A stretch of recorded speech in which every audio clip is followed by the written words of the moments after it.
As manifestações que ocorreram ontem, dia 30 de junho, elas não tiveram a mesma quantidade de adeptos que nós tivemos nas manifestações do dia 26, no dia 26 de maio. Entretanto, elas foram bem significativas porque as ruas mandaram recados para algumas pessoas. Elas mandaram recados para o MBL, as ruas, os manifestantes mandaram seus recados para o MBL, e também as ruas mandaram seus recados para o presidente Bolsonaro. Eu fiz 2 vídeos comentando esses assuntos, um interpretando cada recado, vou deixar aqui na descrição os 2 vídeos, juntamente com o texto que eu fiz para o meu blog, Pobreza das Nações, falando um pouco mais sobre o assunto que eu estou abordando aqui no vídeo de hoje. Então já se inscreva no canal, ative as notificações, deixe seus comentários para que a gente possa construir melhor esse raciocínio juntos aqui no canal do Professor Leonardo. Mas se as ruas mandaram recados para o Bolsonaro, para o MBL e para outros políticos, Sérgio Moro, que foi o grande protagonista das manifestações, ele que mandou um recado para as ruas, ele que mandou um recado para o Brasil. A partir de ontem, logo após que as manifestações terminaram, Sérgio Moro ele se assumiu político.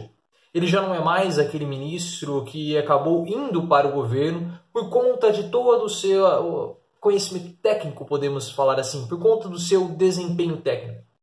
Porque no começo, nós temos que lembrar que Bolsonaro disse que seus ministros iriam ser escolhidos, iriam ser levados, alçados a seus cargos pela sua capacidade técnica e não pelas suas questões políticas. Não haveria mais o toma lá da cá com os partidos, então os ministros de Bolsonaro são pessoas técnicas.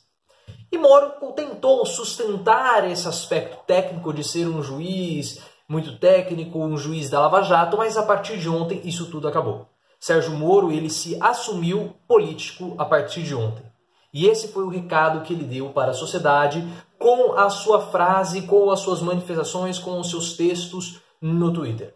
No Twitter e nas outras redes sociais. Se Sérgio Moro quisesse manter a sua postura como técnico, ele daria uma resposta técnica para o país.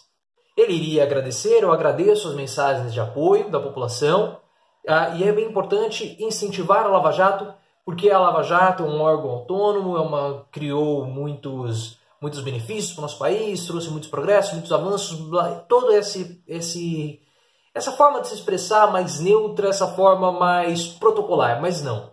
Sérgio Moro ele saiu agradecendo os manifestantes e até mesmo citou frases bíblicas, fez alusão a frases bíblicas. Aquela frase do Sérgio Moro que eu vi, eu ouvi, deixa eu pegar aqui para você.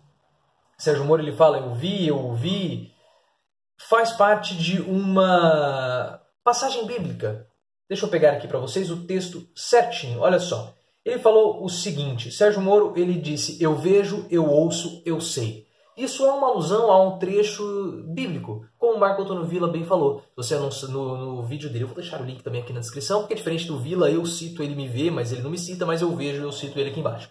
Mas em Êxodo, capítulo 3, versículo 7, está escrito o seguinte, disse o Senhor, de fato tenho visto a opressão sobre o meu povo, no Egito tenho escutado o seu clamor por causa dos seus feitores e sei quanto eles estão sofrendo. Então é basicamente a mesma coisa. Sérgio Moro, eu vejo o que acontece nas ruas, eu ouço o que ocorre nas ruas e eu sei o que ocorre nas ruas e você pode falar que eu também ele estava falando sobre o país. Então ele se coloca como um político. E resta saber se ele está nessa condição de político por opção própria ou se ele foi forçado a chegar a essa condição política, porque nós sabemos que Bolsonaro praticamente exterminou qualquer possibilidade de Sérgio Moro chegar a algum cargo de ministro do STF, quando ele disse que já havia um acordo entre ele, Bolsonaro e Sérgio Moro, para que o presidente indicasse Sérgio Moro para ser ministro da Justiça.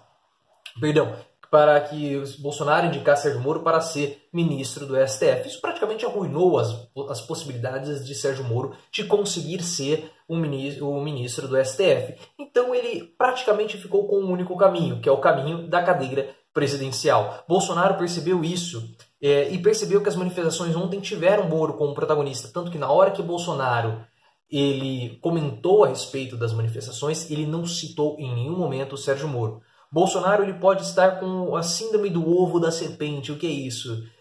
Bolsonaro ele pode estar achando que está chocando um ovo em que vai sair um pintinho que vai ser forjado para substituí-lo em 2026, mas na verdade esse ovo pode ser de uma serpente que vai abocanhá-lo e matá-lo já em 2022, e essa serpente pode ser Sérgio Moro. Bolsonaro, ele percebeu isso, ele sabe que Sérgio Moro, ele é uma pessoa, um possível antagonista político no âmbito da direita já para 2022. Porque perceba, as manifestações do dia 30, elas tiveram menos adeptos do que as manifestações do dia 26. Entretanto, as manifestações do dia 30 tiveram a participação do MBL. O MBL convocou as pessoas para irem às ruas defender a Lava Jato, defender a reforma da Previdência. Então, mesmo com o apoio do MBL, nós temos que imaginar que a participação do MBL aumentou a quantidade de pessoas nas manifestações. Não vale a pena nós acreditarmos que a presença do MBL acabou retirando pessoas das manifestações. Na verdade, sem o apoio do MBL, as manifestações teriam menos pessoas. Mas por que essas manifestações tiveram menos pessoas? Isso é uma coisa que a gente precisa começar a tentar interpretar. As manifestações do dia 26, elas tiveram um propósito diferente. Foram manifestações em apoio à reforma da Previdência, em apoio ao pacote de crimes, mas elas tinham ali um espírito voltado para o presidente Bolsonaro. Eram manifestações de apoio a Bolsonaro. E você sabe quem são as pessoas que apoiam Bolsonaro? São os extremistas de direita e principalmente os neopentecostais.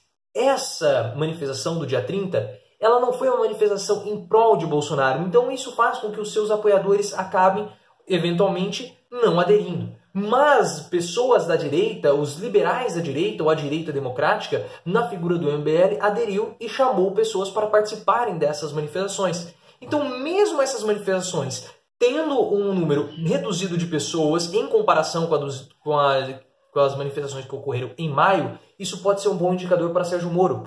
Por quê? Porque se essas manifestações não foram a favor de Bolsonaro e nós tivemos menos neopentecostais e menos extremistas de direita, quem esteve nas manifestações eram chamados liberais, ou aquelas pessoas que nós estamos aqui no canal chamando de direita democrática. São essas pessoas que Bolsonaro tenta trazer para o seu governo, tenta fazer uma coalizão junto com essas pessoas. Bolsonaro, ele quer convencer a direita democrática a vir junto com ele para dar apoio político. Só que, por que a direita ela foi junto com Bolsonaro nas eleições de 2018, mesmo Bolsonaro sendo uma pessoa de extrema direita, e a própria direita não tolera Bolsonaro. A direita democrática não tolera Bolsonaro, o MBL não tolera Bolsonaro. Só que houve uma coalizão junto a Bolsonaro em 2018 para evitar a volta do PT. Então a direita democrática teve que engolir Bolsonaro para evitar a volta do PT, porque ela não tem um candidato para chamar de seu. Só que agora, com Sérgio Moro, pode ser que a direita tenha encontrado esse candidato.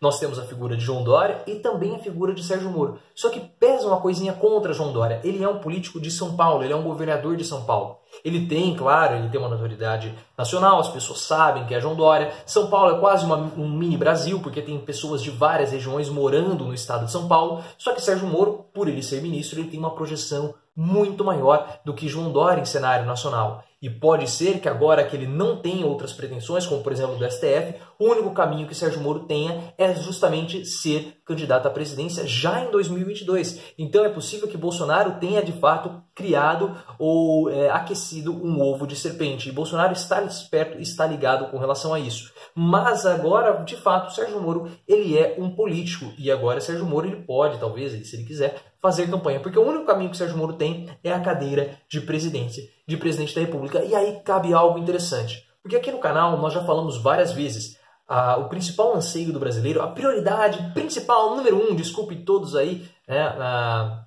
os pleonasmos, é combater a violência. O combate à violência é a prioridade número 1 dos brasileiros. Desculpe novamente o pleonasmo.